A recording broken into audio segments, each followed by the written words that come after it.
Have you ever felt lonely but felt too ashamed to admit it? Have you ever tried to numb the loneliness with booze or Netflix or something else? Have you ever felt like there's something wrong with you, that everything in your life is perfect, but you still feel lonely? Hello and welcome to Masala Podcast. I'm Sangeeta Pillai and this is the Bad Daughter miniseries. What is a bad daughter? A bad daughter is someone who challenges patriarchy, talks about taboo topics, doesn't take no for an answer. And guess what? This season, I'm going to get more personal, even more personal than I've ever done before. Are you ready, my bad daughters? Besharam, Badtameez, Gandhi, hi, bad beti. In this episode, I'd like to talk about loneliness. It's something that's deeply difficult for me to talk about. So therefore, I will talk about it on the podcast. It's not just me though. Loneliness is an epidemic. So many of us feel lonely, but do not talk about it. Our lives might look very Instagrammable from the outside, but inside we might be struggling. You can be lonely in a relationship. You can be lonely in a marriage. You can be lonely sitting among friends. You can be sitting in a room full of thousands of people and still feel lonely. That's the thing about loneliness. It's so invisible. If you ever felt lonely and felt like you shouldn't feel lonely, let me tell you, you're not alone. How did it begin for me? Well, I was in Leicester Square in London, looking up at a giant billboard. And that billboard had my face on it and my podcast on it. My name was splashed across this massive screen. A week before, Rihanna was on that billboard, and there I was now. But then I went home and I realized that there was no one I could call to tell them about this massive moment that had happened in my life. That I was lonely, deeply lonely.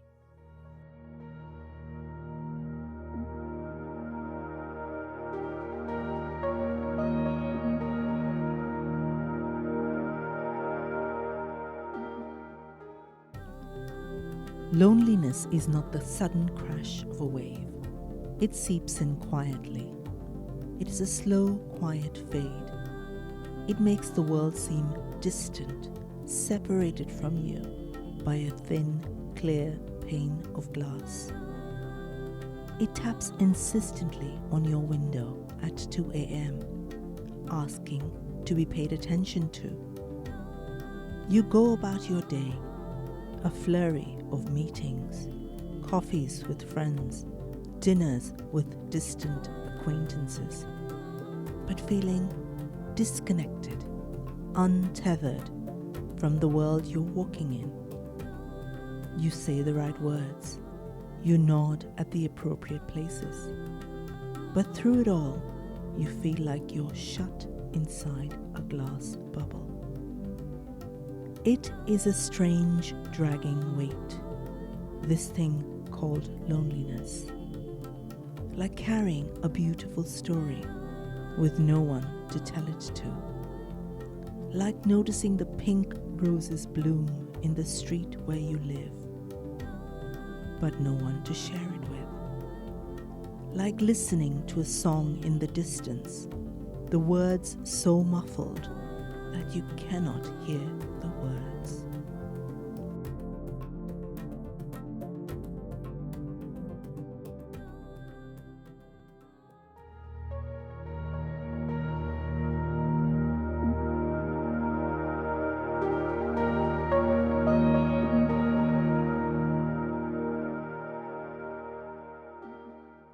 I know that I'm not alone in feeling lonely. Here are some stats that I picked up. Almost a quarter of people globally feeling lonely. I also read, and this surprised me, that those between the ages of 16 and 24 feel lonely often or always. I come from a different generation, and this really surprises me. And if you're a woman, you're likely to feel far more lonely than men. And it gets worse. If you have a physical or mental health diagnosis, you're 3 times more likely to be chronically lonely. But there's another kind of loneliness that I want to talk about, something that I experienced. When you change a lot, when you go through a transformation or a grief or some sort of massive change, suddenly the places you used to go, the conversations you used to have, the people you used to hang out with, it no longer fulfills you in the same way. I decided to dig a little deeper, and I found that loneliness has a massive impact on the world, on all of us.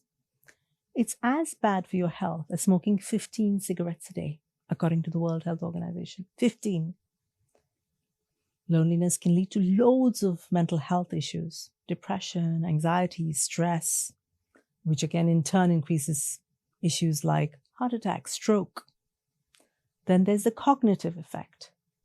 If you're lonely for long periods of time, it can lead to cognitive decline. So especially in older people, if they're alone a long time, it just gets worse. So as humans, when we don't really connect with each other, with our groups, with our peers, it affects every part of us, our mind, our body, and society at large. I want to talk about the price that I paid.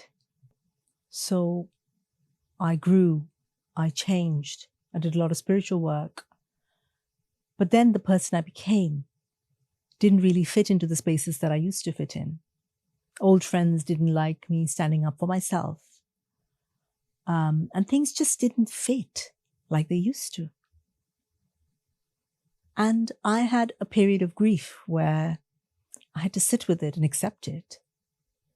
And then came the shift. I started to see new connections, new ways for me to be friends with new types of people. So that's what I did. So while it was painful when the old friendships dissolved, when the old relationships no longer worked, I knew that what was coming would be good for me, that I needed to change, that I needed to evolve. There were times when I questioned myself, what was wrong with me? I now know there was nothing wrong with me. It was just me shifting and evolving and finding my way into new places and relationships and people. So what did I do? Started from scratch. First, I had to be really, really comfortable being alone. It was painful, wasn't easy. But then I started to explore new avenues, meet new people, try new experiences. And now the loneliness doesn't feel quite so lonely anymore. I got more comfortable going on holiday on my own, going to the theatre on my own, going to art on my own. And that was part of the process. Slowly but surely, a new circle is forming around me. Those that see me and love me for who I am.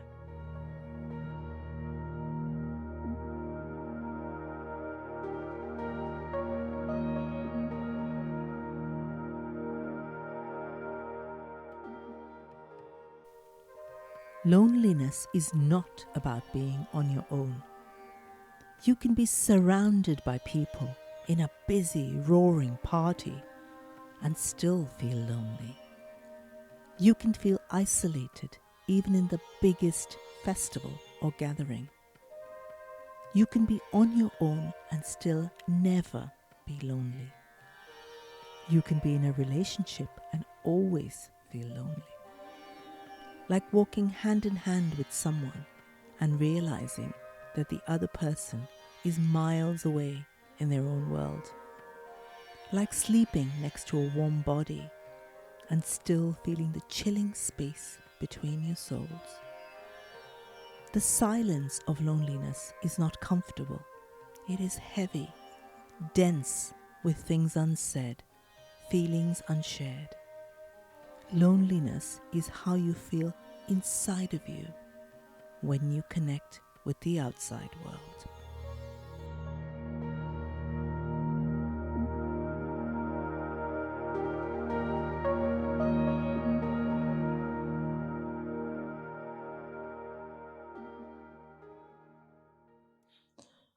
So what can we do about this?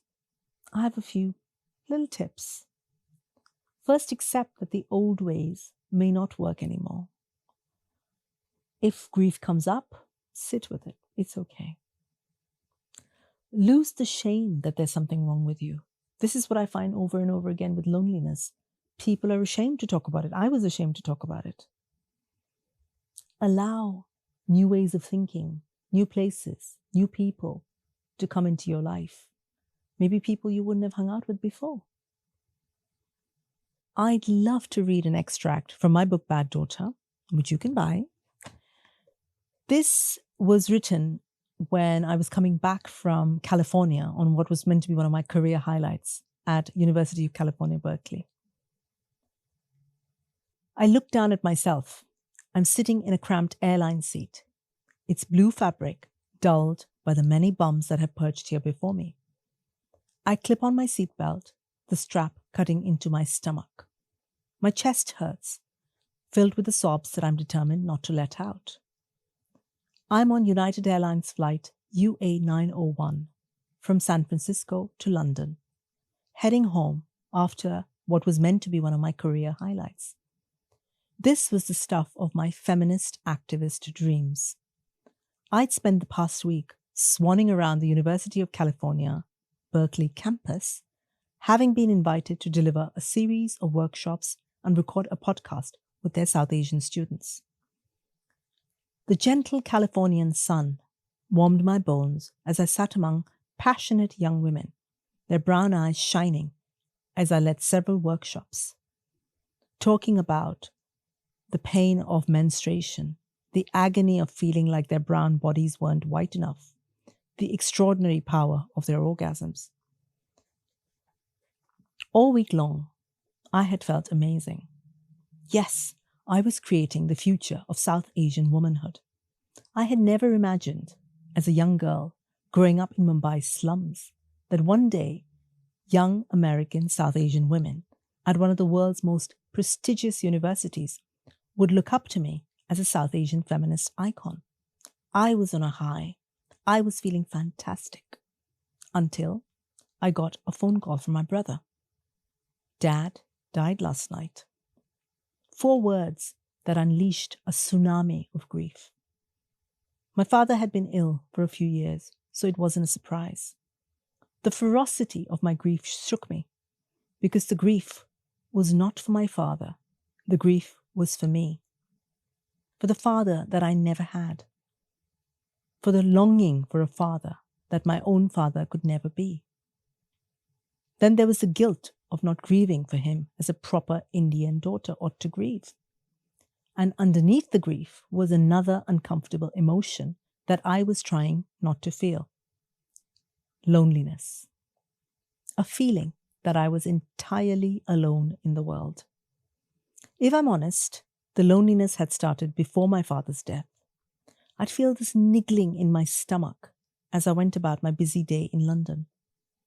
I'd feel an intense aloneness when I woke up each morning.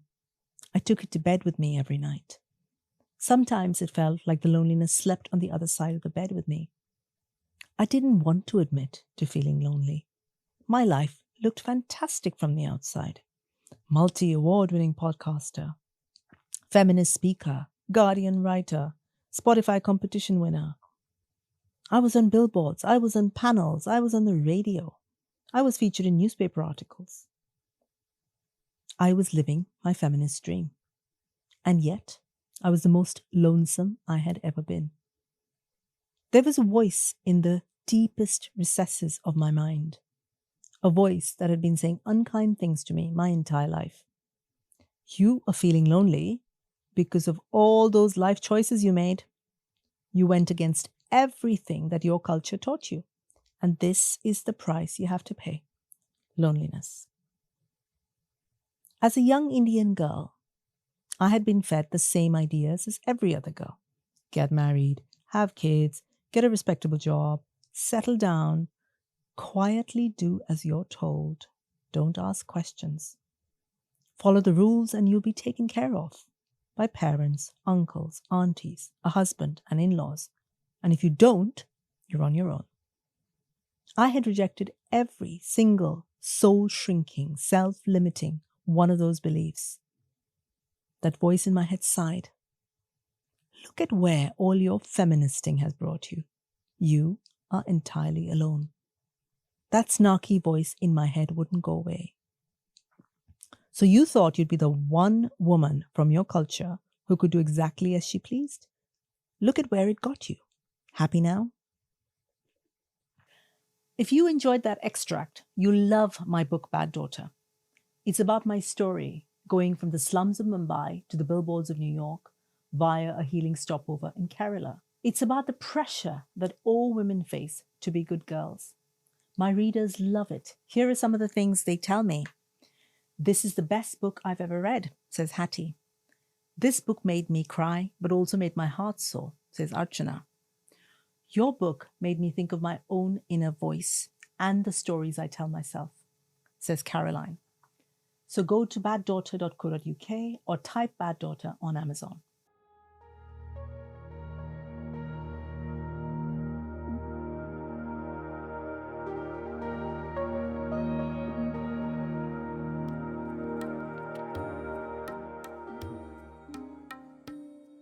Then there's that beautiful moment of emerging from loneliness. It's like you've been struggling under a heavy cloak and finally it slips off. The feeling of release, of unburdening is immense. There is lightness, so much lightness. You look around and the world is no longer separated from you by glass. In fact, the world is bright and beautiful. The colors are more intense. The sounds of conversation are clearer. The air is warmer and richer. You discover the joy of being seen, really seen. You experience the feeling of being heard, being understood. Emerging from a long period of loneliness is such a gift. Coming back and learning that the world was waiting for you the whole time.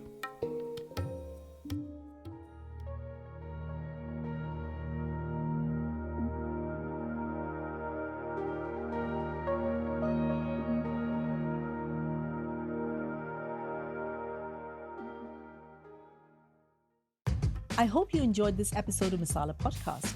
Come tell me about it. I'm on Instagram as Soul Sutras. I'm on TikTok as Masala Podcast. And if you loved it, share it. Share it with your mum, share it with your sisters, share it with your friends. I've also got a Bad Daughter course on my website on baddaughter.co.uk. I promise you it's fun.